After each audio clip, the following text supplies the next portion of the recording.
Buenas noches amigos que se han conectado a este su canal Espejo TV. Su servidor Rolando López les da más la cordial bienvenida hoy a todos y cada uno de ustedes que se han conectado. Realmente es satisfactorio conocer que tenemos una buena audición.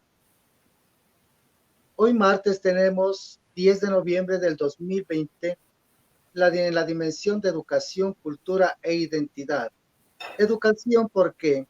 Porque pretendemos hacer conocer a la ciudadanía sobre los diferentes puntos de vista y también sobre su proyección de aquellas personas que estamos entrevistando.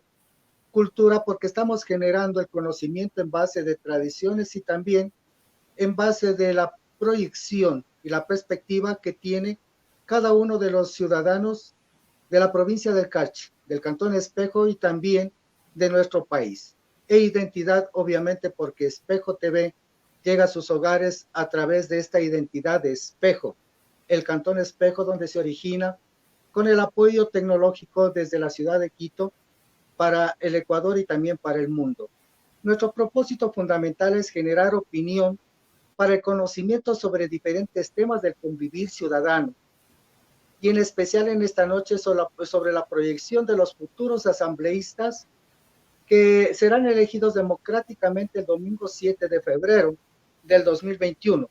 Para ello es imprescindible que conozcan los televidentes y también la opinión pública sobre los puntos de vista que son fundamentales, el enfoque que se proyectan los candidatos para obtener el favor popular de sus electores consignando su voto en la fecha que ya hemos señalado. En esta noche tenemos como invitado a José Luis Vallejo, quien se encuentra encabezando la lista 1 por el movimiento Centro Democrático, en calidad de asambleísta por la provincia del Carchi. Les informamos además que Megatel es nuestro auspiciador y que está a servicio sobre la fibra óptica para la conectividad desde su hogar, desde su empresa, desde cualquier situación que tengamos para merecer este servicio que de óptica, de fibra óptica, que realmente nos ayuda en la conectividad. Su servidor, Rolando López. Bienvenido, José. Muy buenas noches, Rolando. Gracias por el espacio y buenas noches a las personas que nos están mirando y escuchando a través de esta plataforma importantísima, Espejo TV. Un saludo a todos. Gustoso de estar en este espacio. Muchísimas gracias. Es fundamental es que conozca nuestra ciudadanía qué filosofía promulga el movimiento político Centro Democrático. Bueno, muchas gracias. Para ponerlo en un contexto bastante sencillo, nosotros creemos, sobre todo desde una perspectiva también global, que el problema o los problemas generales pasan sobre todo por una política de redistribución, por una política de justicia y de equidad. Y eso es lo que nos mueve. Nosotros contraponemos un poco este sentido a veces absurdo de buscar la optimización a toda costa, y a toda costa significa los efectos negativos socialmente y ecológicamente, sin tomar en cuenta que necesitamos más que nunca un equilibrio, necesitamos más que nunca un redireccionamiento de nuestra sociedad hacia un entorno que sea nuevamente más equilibrado, más justo, más equitativo. Creo que esa es la filosofía principal que la podemos resumir de nuestro proyecto político Centro Democrático. El Centro Democrático, según lo que se ha establecido, establece o procura la convergencia de los extremos ideológicos. ¿Cuáles son esos extremos ideológicos del Centro Democrático? Los que visualizan, por cierto, a partir del Centro Democrático. Precisamente en lo que dije hace unos minutos, creo que está implícitamente expuesta entonces esa característica o esa particularidad. Los extremos ideológicos podrían ser pues los que a veces comúnmente se los asocia primero hacia una política de derecha ultraliberal, defensora a ultranza también del mercado y de la autorregulación del mercado, y posiblemente también un extremo del otro lado en donde, a pesar de que ha mostrado cuestiones importantes a nivel social, también pues, ha mostrado deficiencias en la izquierda extrema o radical, pues posiblemente haya cosas que corregir. Entonces, desde allí se invita más bien a pensar, sobre todo, en este proyecto tomando como pauta o como divisa la justicia y la equidad. Muchísimas gracias. Entonces estamos hablando de un centro equilibrado, tanto de la derecha como de la izquierda.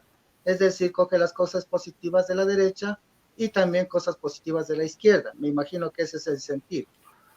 Bueno, el Centro Democrático tiene esa línea, ¿no? Pero el Centro Democrático hay que destacar que es la estructura jurídica sobre la cual se asienta el proyecto político de la Revolución Ciudadana, que tiene tendencia más bien progresista y de una clara línea de izquierda. Es más bien nos definimos nosotros por ahí. Lo otro es más bien un exhorto, una invitación a que los extremos o las personas que están en esos extremos se unan hacia nuestra visión, más no situarnos nosotros mismos en un centro ideológico. La idea es que nosotros seamos un punto de convergencia, sobre todo en la invitación a que se unan a esta visión política. El proyecto tiene como finalidad el bien común, tiene como finalidad la intervención del Estado para beneficio de los ciudadanos, tiene como finalidad la redistribución de la riqueza, también tiene como finalidad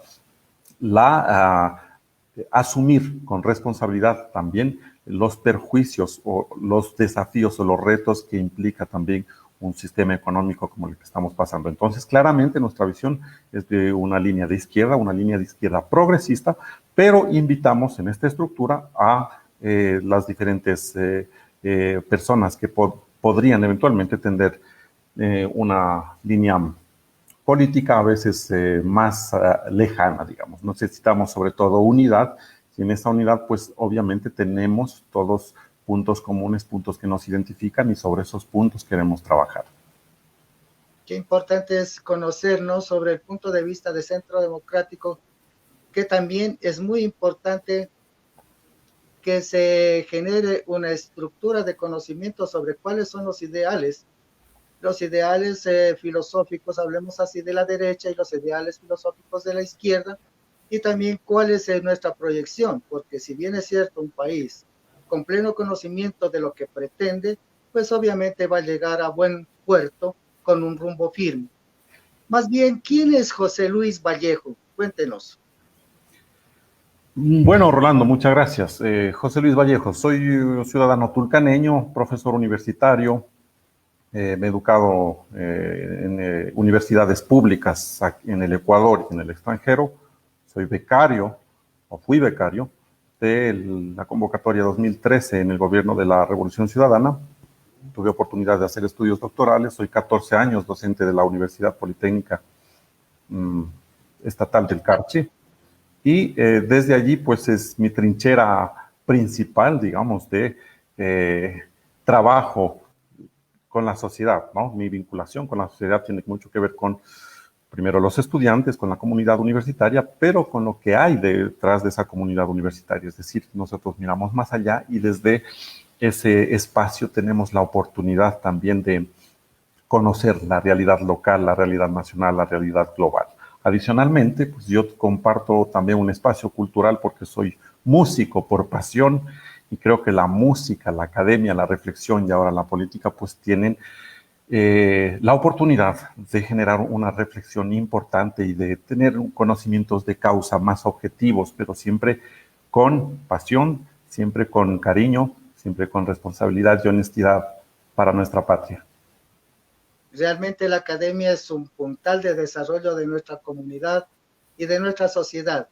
El conocimiento, sobre las bases del conocimiento se generan las estructuras, se generan los marcos conceptuales de desarrollo sustentable y sostenible pues, de nuestra sociedad, lo que va a permitir realmente tener una identidad hacia dónde nos dirigimos. Pero hablando de esta situación, también nos vemos salpicados y de pronto nos vemos golpeados según los últimos acontecimientos, y de que es de conocimiento público. Obviamente también ha salpicado a la Asamblea, a sus integrantes. sobre diferentes actos, que no le vamos a denominar porque ya la gente, a nombrar porque la gente lo conoce. ¿Qué opinión le merece a usted esta situación tan degradante, llamémosle estos términos, porque como que nos dan un mal ejemplo para nuestros jóvenes universitarios, para nuestros jóvenes estudiantes, para los profesionales honestos, para la comunidad en general que sabemos que la honradez es uno de los principales valores que debe cultivarse dentro de la sociedad?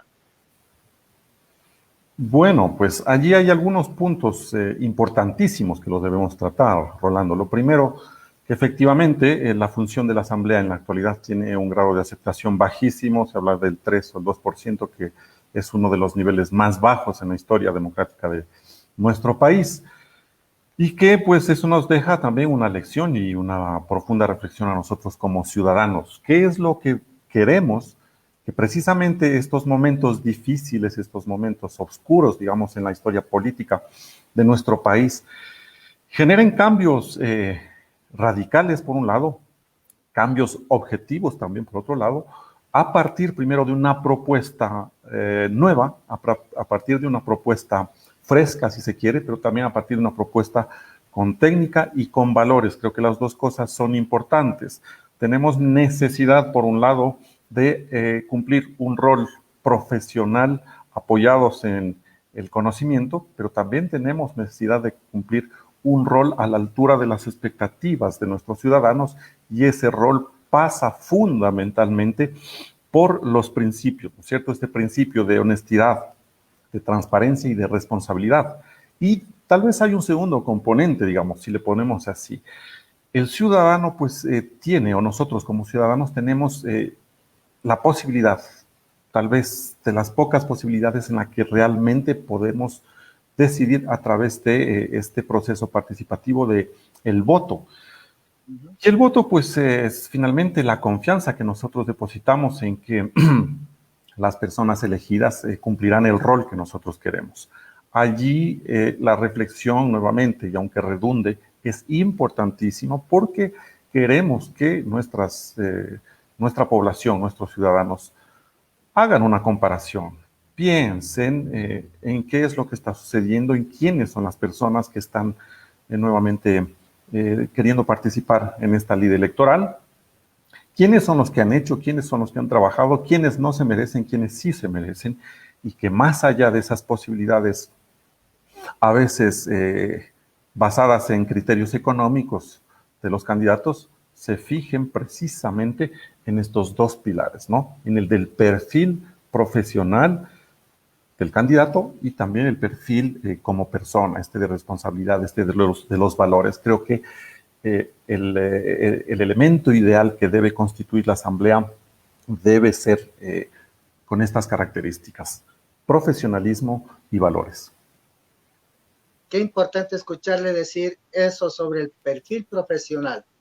Hablamos de perfil profesional como el conjunto de conocimientos, experticias, experiencias, desarrollo de competencias y también acompañados de esa práctica axiológica que viene a ser el cúmulo de principios y valores.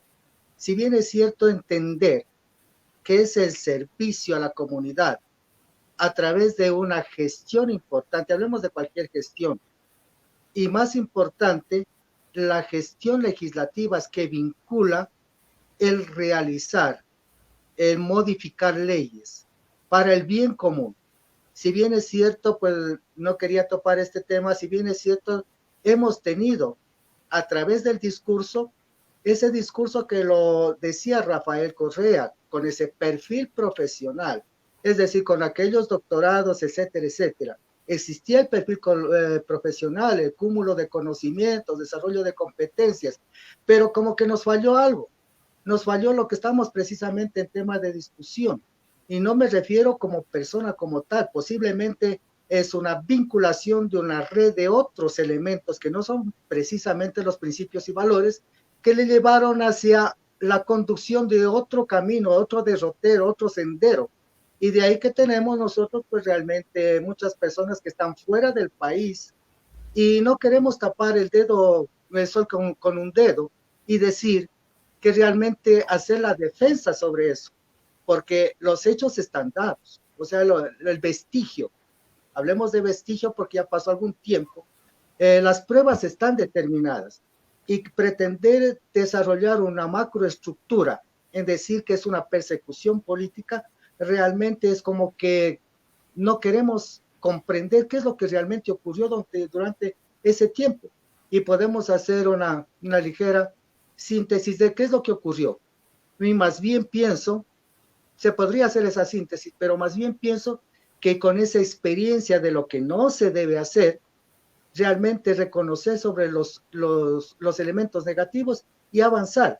Por eso lo importante es entender qué es el servicio de la gestión legislativa. ¿Qué entendería usted por ese servicio a la comunidad de la gestión legislativa? Gracias, Rolando. Efectivamente, usted acaba de decir, el ser humano es tan complejo, ¿no es cierto? Y más aún la sociedad es tan compleja que necesita ser abordada desde diferentes ópticas, ¿no es cierto? Desde diferentes perspectivas. Allí la construcción de una nueva forma de hacer política pasa, por supuesto, por esas dos cuestiones que había enunciado hace un momento, pero adicionalmente lo que usted dice, es decir, construir hacia el futuro a partir de la experiencia que ya hemos vivido, a partir de una comparación exhaustiva que tome en cuenta muchos criterios para posiblemente mejorar, ¿no?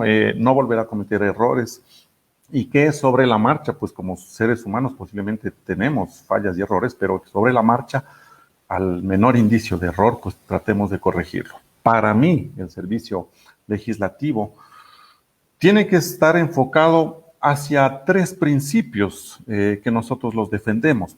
Como el tema estructural del gobierno que nosotros defendemos y que nosotros queremos tener es el de la justicia, sobre esa justicia nosotros hablamos de tres criterios principales. El primero, el de la participación, es decir, que el ciudadano tenga siempre la seguridad de que no es un elemento estadístico más o que se quedó olvidado en el voto, sino de que su voz y su voto y su capacidad de decisión serán fundamentales durante todo el proceso de gestión del asambleísta. Y esa creo que es una pequeña, gran diferencia, porque ese es nuestro compromiso, que el ciudadano proponga, que el ciudadano delibere, que el ciudadano evalúe, que el ciudadano sea un elemento de retroalimentación. Allí está este eje importantísimo de la participación.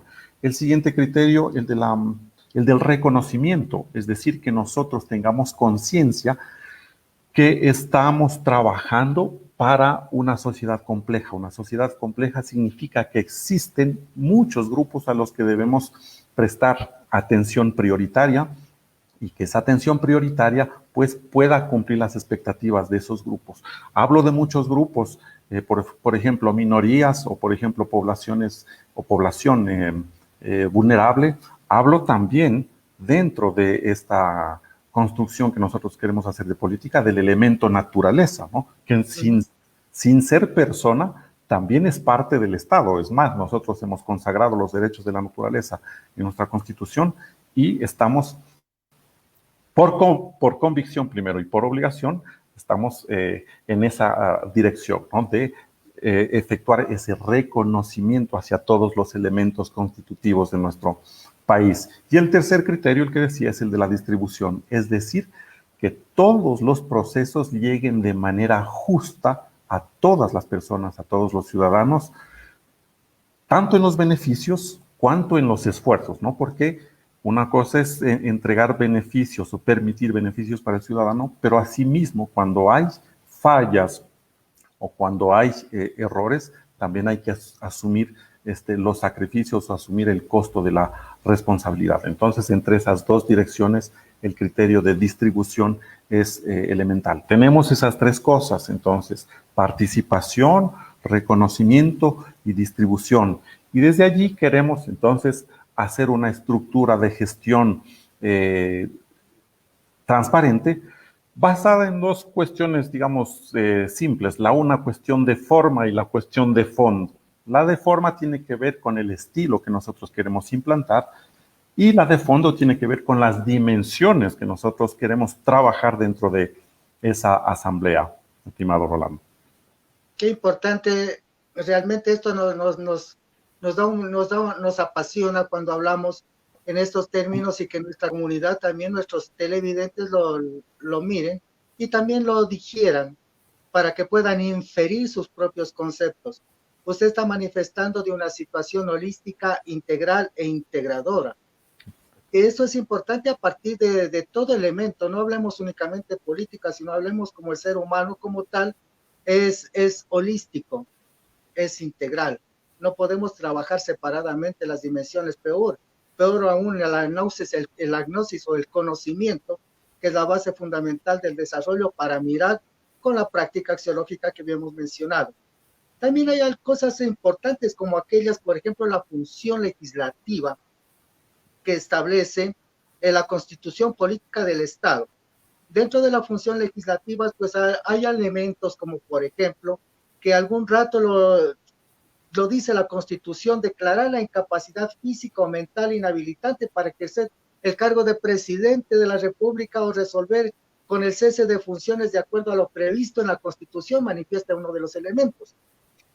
Pero la conceptualización en sí, incapacidad física o mental inhabilitante. O sea, esa conceptualización merece ser redimensionada, porque le escuché hablar a usted sobre las dimensiones. ¿Realmente vale la pena que esa constitución se encuentre en vigencia o es necesario modificarla? Bueno, ha topado usted un tema específico que posiblemente necesite un tratamiento adicional, ¿no? De discusión y posiblemente sea sujeto de una propuesta de reforma o modificación, pero de allí a, digamos, tomar globalmente la Constitución, creo que todavía estamos un poco distantes de esa perspectiva. Sin embargo, si es que las condiciones sociales y políticas lo exigen, posiblemente habrá que hacerlo, ¿no? A priori, yo rescataría las cosas positivas de la Constitución que tenemos, pero obviamente en un sentido objetivo también hay que estudiar las limitaciones o las posibles deficiencias que pudiese presentar esta misma Constitución, en el sentido en el que usted manifiesta. Pues efectivamente también es demasiado complejo aceptar criterios simples de cuando una persona es físicamente incapaz mental para ejercer la presidencia, si es que ya ha llegado a ese estado de ser presidente, ¿no? Entonces, posiblemente se refiera a cuestiones fisiológicas en algún momento o cuestiones de salud que tienen que evaluar los expertos, pero sin duda es un tema delicado y como tema delicado creo que pasaría por otra dimensión que es importantísima, que es la de la ética. Y justo allí creo que tenemos mucho trabajo por hacer. Es más, estamos en un estudio previo con personas conocedoras de promover en este sentido la ética desde un marco normativo adecuado a la realidad ya contemporánea en la que nosotros nos estamos insertando. En otros países tienen ya una ley de ética y de bioética que les permite abordar justo estos temas. Nosotros queremos llegar a discutir esos temas y eventualmente, si es que las condiciones son favorables, queremos llegar también a proponer un proyecto de ley que pueda abordar no solamente esta cuestión que es importantísima, la que usted dice, sino temas también, por ejemplo, las limitaciones o la frontera del uso de la tecnología y la ética, es decir, hasta cuándo es, por ejemplo, hasta cuándo es factible otorgar ciudadanía a una máquina, porque ya se lo ha hecho en otros países, ¿no? Solo es como ejemplo, porque ya está sucediendo esto. O hasta dónde es factible permitir la generación de lo que se llama los hermanos salvadores, que son embriones que se crean únicamente para medicina. Son temas muy delicados, son temas que necesitan mucha reflexión, pero no podemos cerrar los ojos. Entonces, creo que por allí va nuestro trabajo, nuestra acción, abordar esos temas, abordarlos con la franqueza necesaria, pero también con el estudio y con la reflexión necesaria desde esa perspectiva de la ética. Qué importante la ética como un proceso de investigación sobre la moral. La moral implica qué es lo que beneficia a la colectividad. Y de pronto la ética es el proceso de investigación, elementos que favorecen al desarrollo, hablemosle así, de esa moral. En consecuencia, el término que he escuchado muchas veces, no existe la terminología doble moral, porque doble moral estoy hablando de que lo uno es bueno y lo otro también es bueno. Entonces, hablar de términos de doble moral no encaja dentro de la concepción de la misma palabra que es la moral, porque la moral es proactiva, es positiva dentro de un conglomerado. Incluso la moral no es patrimonio de ninguna religión. La moral es intrínseca del ser humano como tal. Y la ética es el proceso de investigación que permite visualizar hasta qué punto lo que está hablando usted es factible. Incluso estamos hablando, quisiéramos que, bueno, también los televidentes lo vayan discerniendo un poco esto, sobre COVID-19. COVID-19 se está hablando sobre el asunto posiblemente que sea que el G5, estoy un poco alucinando, si me permite, por cierto, el G5 sobre la conspiración y otros elementos que al hablar en esta entrevista pareciera que estamos hablando de una dimensión de ciencia ficción, pero sin embargo, si nos detenemos un poquito, sabemos que la nanotecnología existe como tal.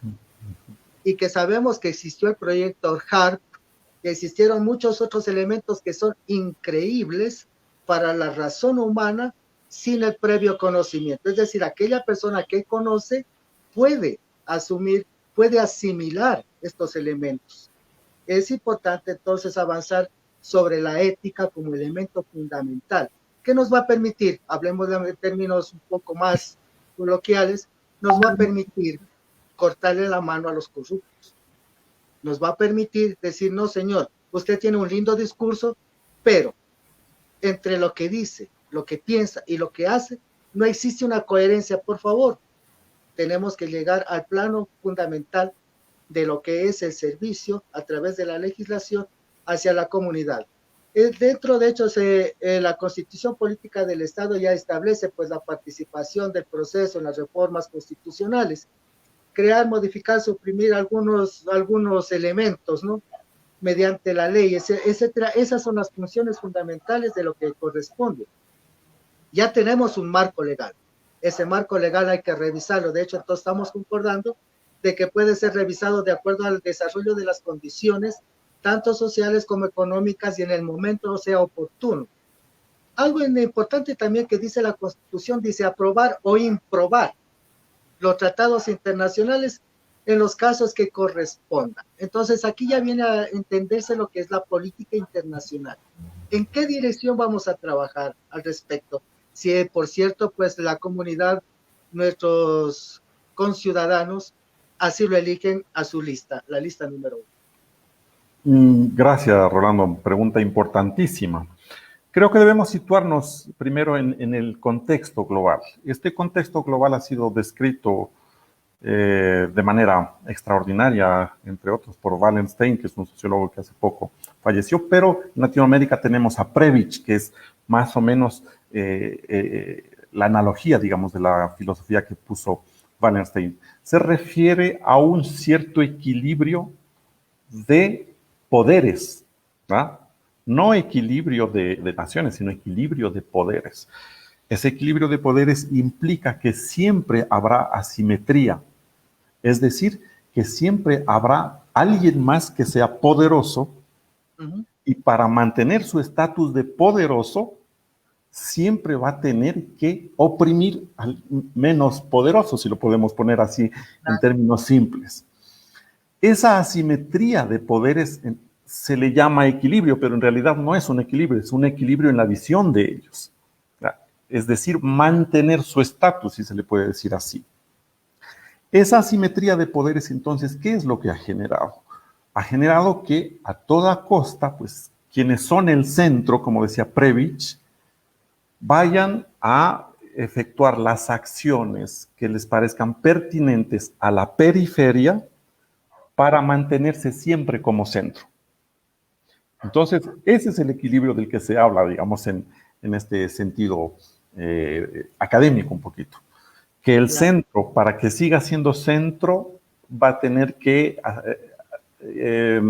aprovecharse un poco de la periferia. Eso ya en nuestra realidad, ¿qué significa? Que, por ejemplo, naciones que tengan poder económico o político, o empresas inclusive, vayan a vulnerar los sistemas nacionales de la cuestión política y de la cuestión económica para seguir manteniendo su estatus. Allí, entonces, ¿cuál es nuestra función? Sobre todo estar vigilantes permanentemente a los acuerdos internacionales, a las relaciones internacionales, a la interacción que tenga nuestro país con el resto de países, para que siempre el beneficio se le otorgue en esa perspectiva de bien común, de interés colectivo, de nación, de todos. Porque lo que sucede es que los acuerdos, ya sean comerciales o de otro tipo, tienen un alto costo, un costo de oportunidad que le llamamos en economía, que es la pérdida de soberanía. Todo acuerdo implica una pérdida de soberanía, aunque sea pequeñita. ¿Hasta dónde nosotros debemos llegar? Justamente a evaluar que si hay una pérdida pequeñita de soberanía, pues que justifique los beneficios de ese acuerdo. En otros casos, la pérdida de soberanía es más grande y lo sentimos, ¿no? Porque ya no podemos decidir o autodeterminarnos por nosotros mismos, sino que estamos sujetos a lo que el acuerdo contemple, digamos, después de haber sido firmado. Entonces, la idea, para concluir, la idea es que la interacción de nuestro país con esta globalidad tiene que privilegiar siempre el interés común. Ese creo que es el punto clave. Si es que ese interés común implica un sacrificio, pues habrá que asumirlo, ¿no? Porque todas las cosas, cualquiera que sea mínima, implica también un costo de oportunidad o un sacrificio o a veces una pérdida que tengamos que hacerlo.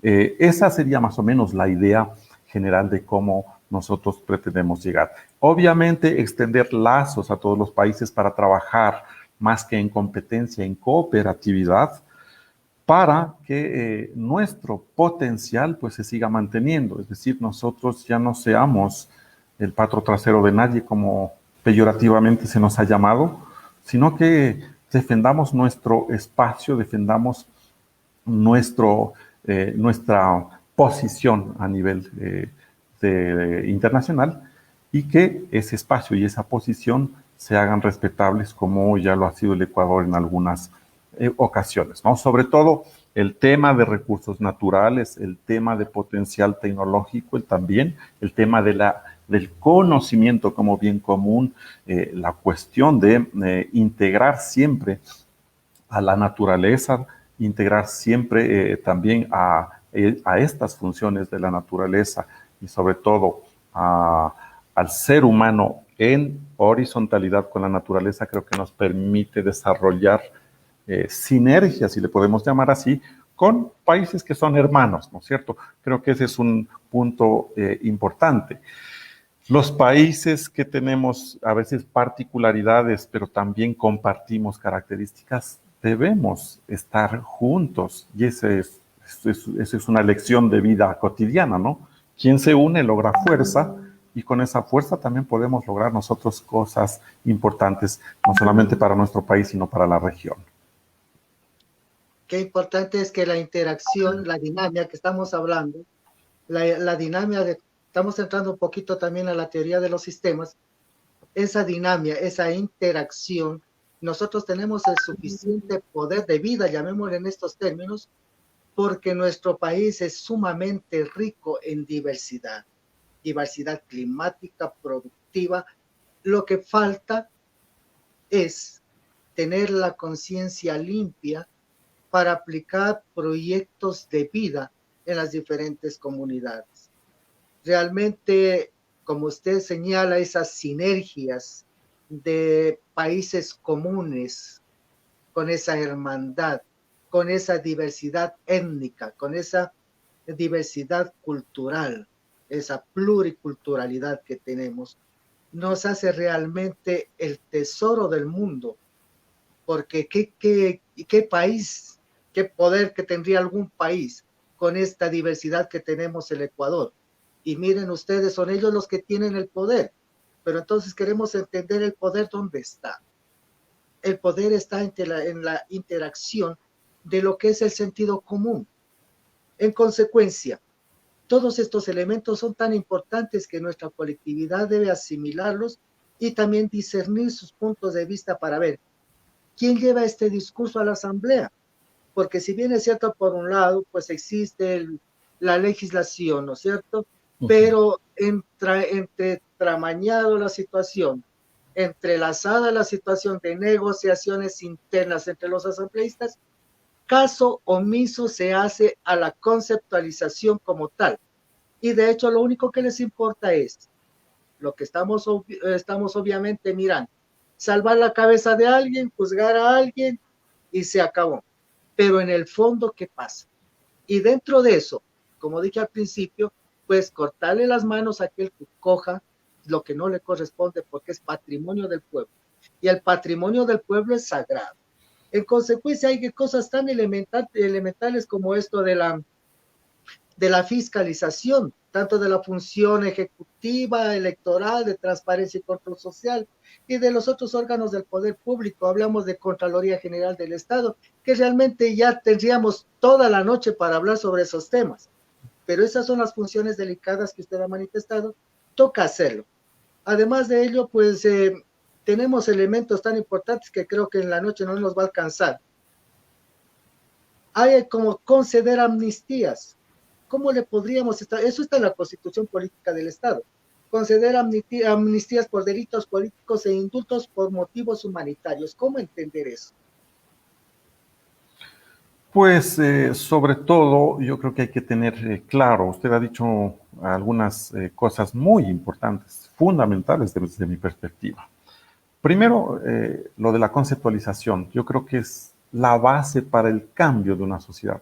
Si nosotros nos ponemos a pensar que lo que cotidianamente estamos haciendo, lo que lo consideramos espontáneo, casi natural, casi inherente, no viene por arte de magia, no ha caído de ningún lado.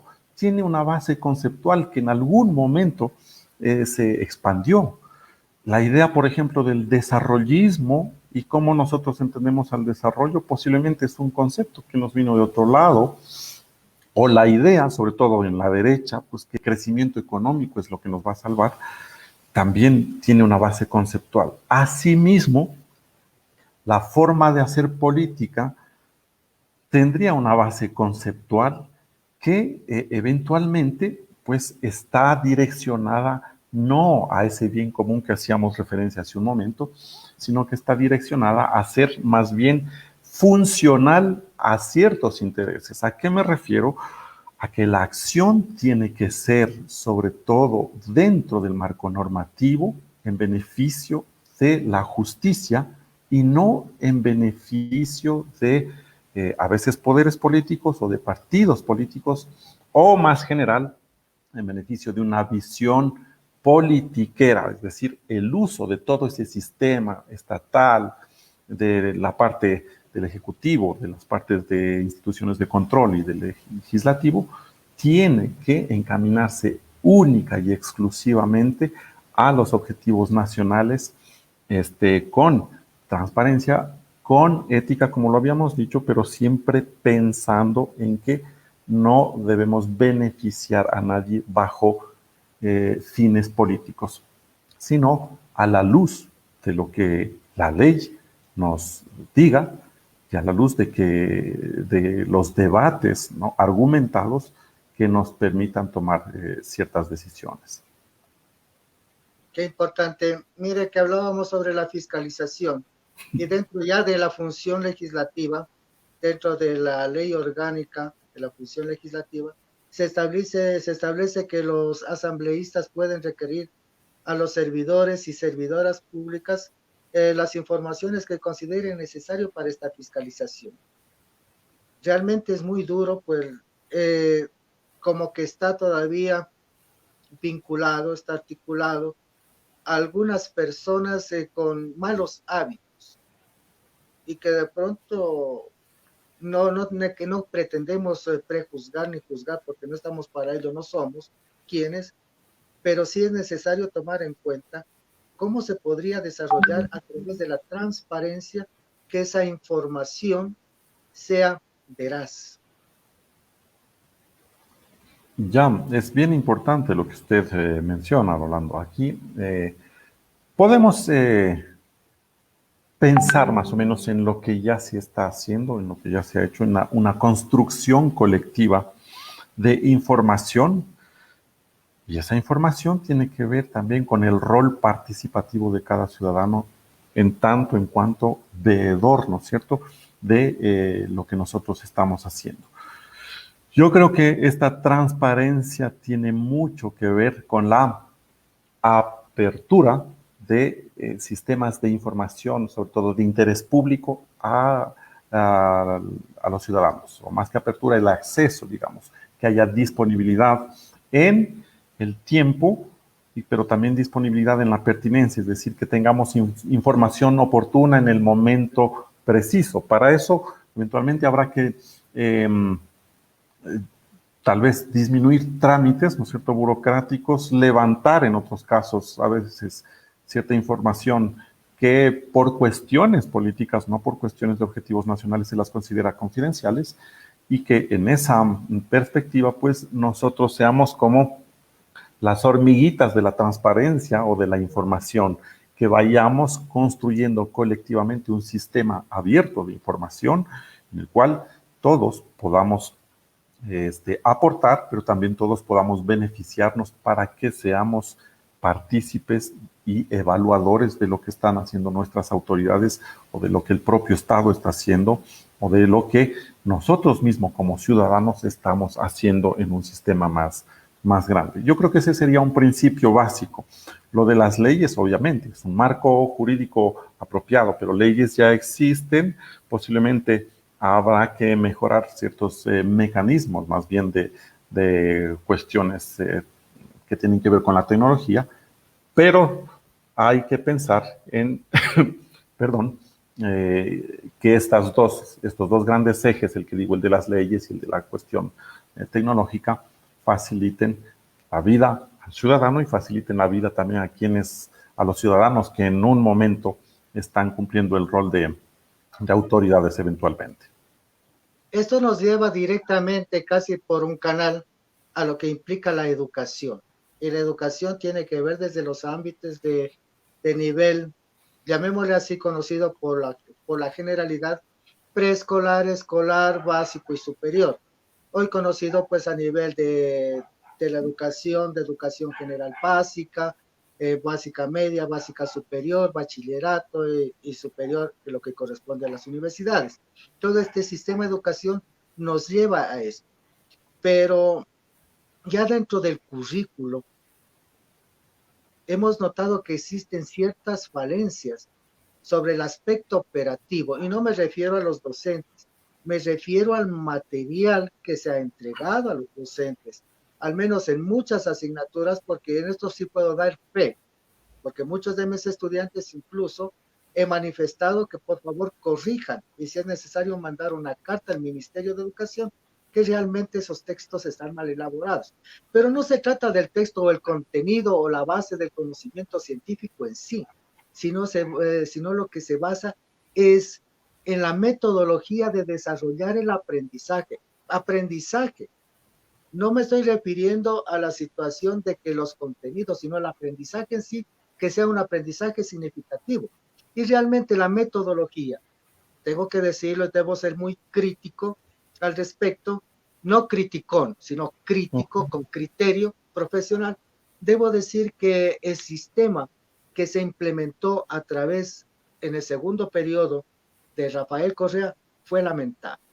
Fue lamentable porque existió una persecución tenaz a docentes, y a través de una mal llamada red de maestros, una persecución docentes porque la red de maestros era la que ponía a dedo los rectores e incluso las instituciones públicas llegaron el caso a poner candados para que los docentes no salgan.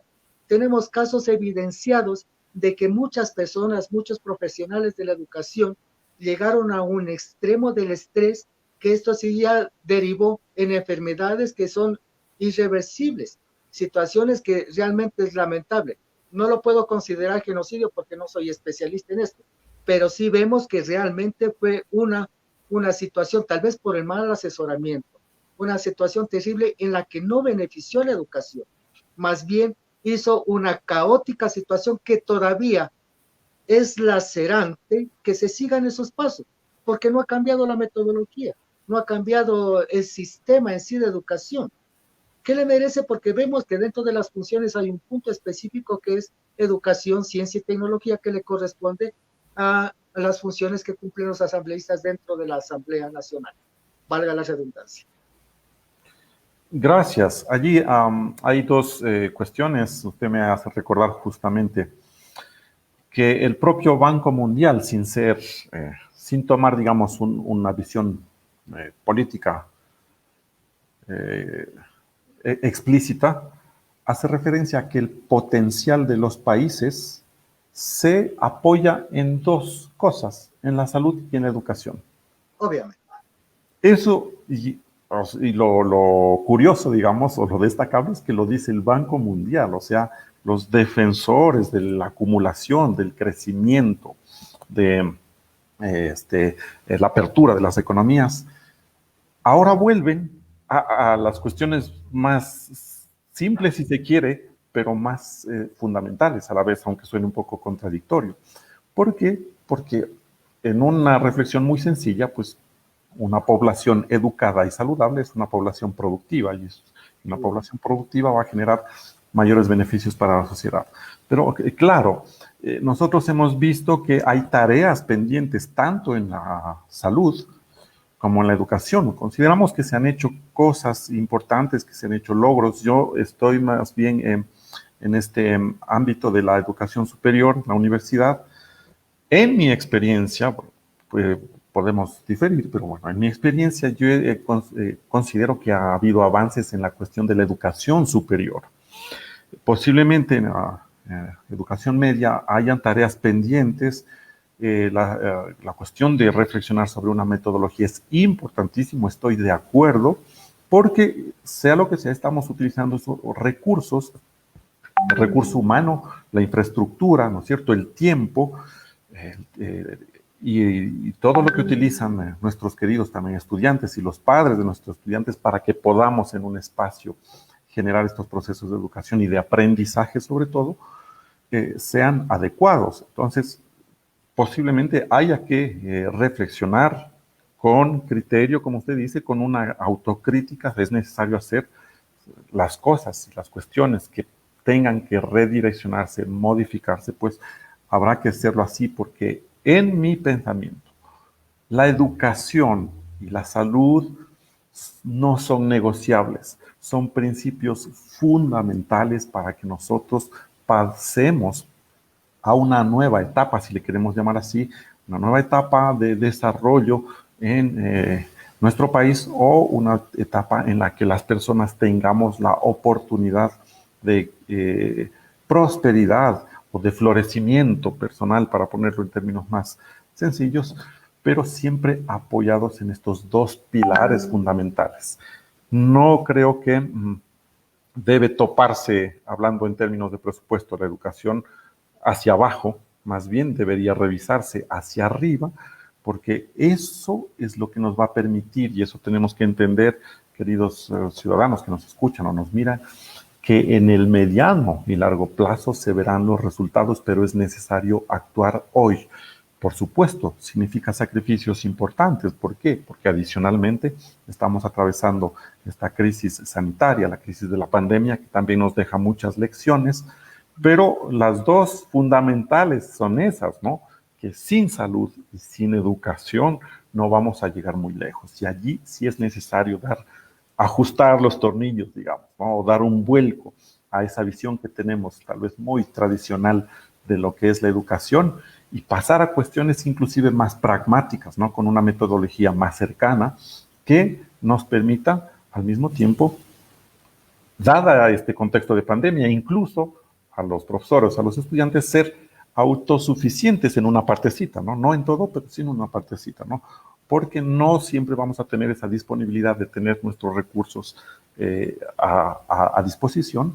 Habrá ocasiones en las que nos tenemos que arreglar por nuestra cuenta, pero justamente allí viene a esa capacidad de poner en práctica lo aprendido, ¿no? Y lo aprendido implica entonces una nueva metodología posiblemente, o revisarla por lo menos, y por supuesto analizar la situación humana del maestro. Yo estoy de acuerdo, el maestro no es una máquina, el maestro no es un objeto tampoco, el maestro es un elemento importantísimo en el engranaje de la sociedad, ¿no? Porque desde allí van a nacer las nuevas soluciones a través de esa formación de capital humano, esas soluciones que tanto esperamos con nuestros queridos estudiantes. Y a veces la solución, volviendo al principio, no pasa únicamente por el cúmulo de conocimientos y de cuestiones técnicas, sino que pasa también por esa formación, ¿no?, firme de integralidad, esa formación holística a la que hacíamos referencia. Incluso para eso es necesario revisar la metodología. Yo estoy de acuerdo en eso. Qué importante. Y también sobre esto que habíamos tomado un poco la salud de los maestros, se me viene pues a la mente y pienso en el Instituto Ecuatoriano de Seguridad Social. Hay situaciones que es necesario rever. No quiero decirlo de pedir disculpas al pueblo ecuatoriano por tomar los fondos que no le corresponden, porque esos fondos realmente son sagrados. ¿Y cómo se pudo determinar aquella situación como lo han hecho otros gobiernos también en lo anterior? Tomarlo como una caja chica para solventar determinadas situaciones que en ese momento son a priori, son importantes para el gobierno. Por eso tiene señalado pues que el presidente del consejo debe ser aquel que debe estar dentro del el representante del Ejecutivo. Pero existe una base fundamental en lo que es la Asamblea. Se refiere a los derechos de los trabajadores. Hay que tomar en cuenta derechos de los trabajadores y seguridad social, que es muy diferente al Instituto Ecuatoriano de Seguridad Social, pero podemos hablar de los dos casos. Si me permite, por favor, su reflexión al respecto. Gracias. Primero, la cuestión del Instituto de Seguridad Social, digamos que es el motor que es alimentado por los propios afiliados, ¿cierto? En ese sentido, pues quienes velan por el buen funcionamiento de esta institución tienen que ser en primera instancia, obviamente, los afiliados, y la confianza de ellos es la que permitiría que ciertas estructuras organizativas avancen en este sentido operativo. ¿A qué me refiero? A que el Estado tiene que cumplir un rol de acompañamiento para que garantice que ese instituto, esa institución tenga las funciones para las cuales ha sido creado. Eso por un lado.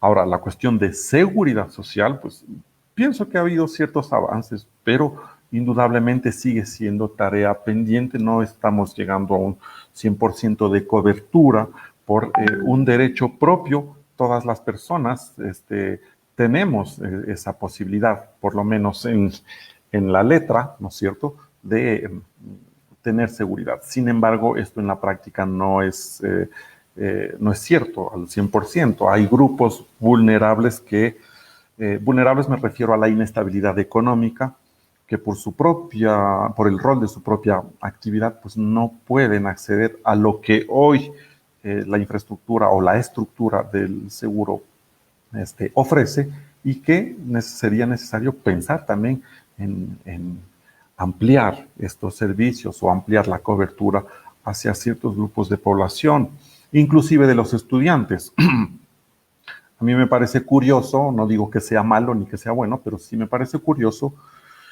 que en universidades públicas los estudiantes tengan que pagar un seguro privado. Claro, pero o sea, no digo que está mal, ojo, simplemente digo que posiblemente esas cuestiones podrían mejorarse desde otro tipo de gestión, ¿no? Hay tarea pendiente allí. Aparte de que el estudiante, por el hecho de ser estudiante, debería tener ya una especie de cobertura universal, si se le puede llamar así, o cobertura mínima, bueno, como le podamos llamar, ¿no? Comerciantes informales, por ejemplo, no tienen acceso adecuado a la seguridad social, a pesar de que en la ley pues, puedan tener acceso a la salud pública como una de las posibilidades, pero la seguridad social es más que la salud pública, ¿no es cierto? Entonces, esas cuestiones sí son preocupaciones nuestras, las hemos conversado con algunos grupos. En el Carchi, por ejemplo, un sector importante es el agro. Sin embargo, un 60-70% de las personas que están en el agro tienen características de informalidad, digamos, en cuanto a la seguridad social. O sea, para ser más claros, no tienen un servicio adecuado de seguridad social. Entonces, al agro también hay que volver la mirada, hay que retribuir o compensar lo que están haciendo ahora y lo que han hecho siempre. Es decir, es la base tal vez de nuestra vida a través de la alimentación, ¿no? Y de otros servicios para que nosotros podamos hacer sociedad y podamos hacer economía. Entonces yo creo que la seguridad social tiene que mirarse desde esas perspectivas, tener siempre en mente, y perdón por ser reiterativo, que tanto el conocimiento como los recursos, pero también como los servicios, en este caso de la seguridad social, son objetivo nacional y son un bien común. Sí, eso es muy importante, pues realmente la situación que tenemos que hablar, incluso creo que tenemos poco tiempo, ya sobre la soberanía alimentaria y desarrollo del sector agropecuario y pesquero, que es una de las comisiones que están dentro de los asambleístas y también de los gobiernos autónomos descentralizados, las competencias y de la organización de territorio. ¿Cómo le visualizaría esta parte? Porque nuestra provincia es fronteriza, la provincia del Carchi es fronteriza. Es necesario de pronto apuntalar con una normativa que nos permita el desarrollo local. Hay dos cuestiones importantísimas, las que usted acaba de nombrar, la de desarrollo local y la de el desarrollo del agro, que van obviamente articuladas. ¿Por qué la del desarrollo local? Porque justamente este contexto global o los problemas globales como el de la pandemia deben tener una respuesta contundente a nivel local, a nivel de territorio. Desde allí creo que nace una respuesta adecuada, o sea, es decir, desde la base de la población, pero obviamente acompañada con la estructura de la autoridad y del Estado. ¿Qué podemos decir allí? Hay algunos problemas que atraviesa el agro, por supuesto, y más con esta situación de frontera, los vuelve más vulnerables o más, el problema se vuelve más delicado. Hay en permanencia, pues, la situación a veces de intermediación, ¿no es cierto?, en la que el pequeño productor recibe el menor beneficio de toda esa cadena de compradores o vendedores y comercialización, y que finalmente estamos como entre dos extremos, ¿no es cierto? El pequeño productor recibe ingresos bajos y el consumidor a veces paga precios altos, ¿no es cierto? Y, y entonces, ¿a dónde se va ese flujo de dinero? Entonces, uno de los problemas, y claro, hay que abordarlo, es la intermediación.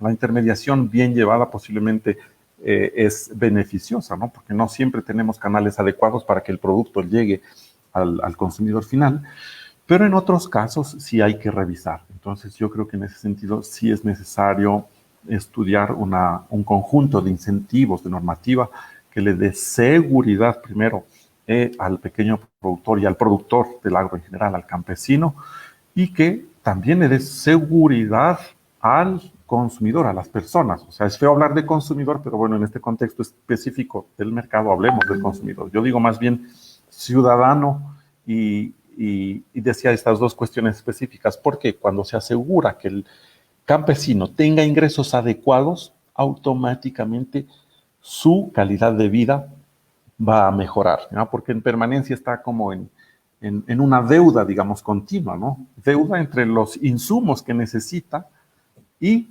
los ingresos que obtiene de la venta de su producción. Entonces, no siempre hay un saldo positivo. Muchas veces tienen que asumir deudas y esas deudas se van llevando por años. Es más la convicción y la vida y la filosofía de vida que tienen muchos de nuestros queridos campesinos que les hace ser tenaces, ¿no? En el trabajo de la tierra, en el labrado de la tierra. Y lo otro, pues lo del consumo, nosotros tenemos derecho a que ese proceso productivo de alimentación sea el adecuado para la población. Yo creo que se necesita también un conjunto adecuado de incentivos para las dos cosas. ¿Por qué? Porque estamos como matando dos pájaros de un tiro. Primero logramos soberanía alimentaria, que tenemos esa capacidad, tenemos ese potencial, y en la provincia del Carchi muchísimo. Y con esa soberanía alimentaria podemos también mejorar la calidad de vida de los consumidores. Y el otro punto es que mejoramos la calidad de vida de los productores. Allí creo que hay tareas pendientes que las podemos reforzar o fortalecer desde el trabajo de la asamblea. El tiempo se nos ha ido volando, realmente ha sido muy provechoso. Quiero agradecerle también esta oportunidad a usted de informar a la comunidad. Su mensaje final, por favor. Muchas gracias, importantísimo este espacio. Para mí ha sido muy grato, he estado a gusto, hemos abordado muchos temas y creo que es uno de los pocos espacios en los que he podido realmente conversar de estos temas. A la comunidad, pensemos siempre en que la unión es la que nos va a generar soluciones en el corto y en el plazo inmediato. Hoy necesitamos, más allá de esas visiones políticas, necesitamos unirnos, necesitamos pensar en un solo objetivo. El objetivo es que nuestro país tenga las condiciones adecuadas para desarrollarnos nosotros como personas, y necesitamos también que hagamos una reflexión profunda sobre los perfiles del resto de candidatos, sobre los perfiles que nosotros presentamos, que hagan su propia evaluación y que en esa evaluación nos conozcan, que seamos cercanos. Yo soy pueblo, yo soy hijo de un chofer y de una señora que, mi mami, que todavía labra el campo a su edad. Entonces soy muy cercano al pueblo, me siento pueblo, soy pueblo, digamos. Esa unidad es a la que hacemos nosotros el llamado, la invitación, el exhorto a toda la comunidad, y que pues en esa perspectiva en algún momento podamos conversar y charlar nuevamente. Un abrazo a todos y muchas gracias por este espacio, estimado Rolando.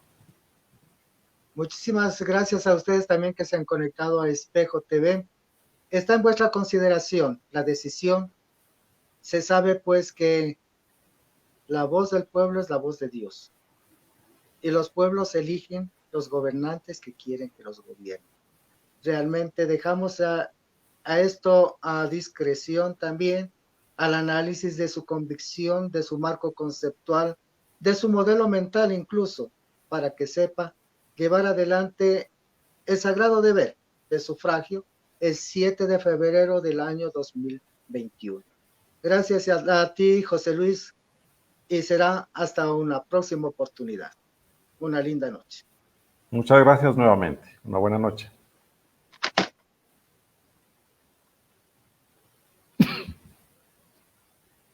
Listo.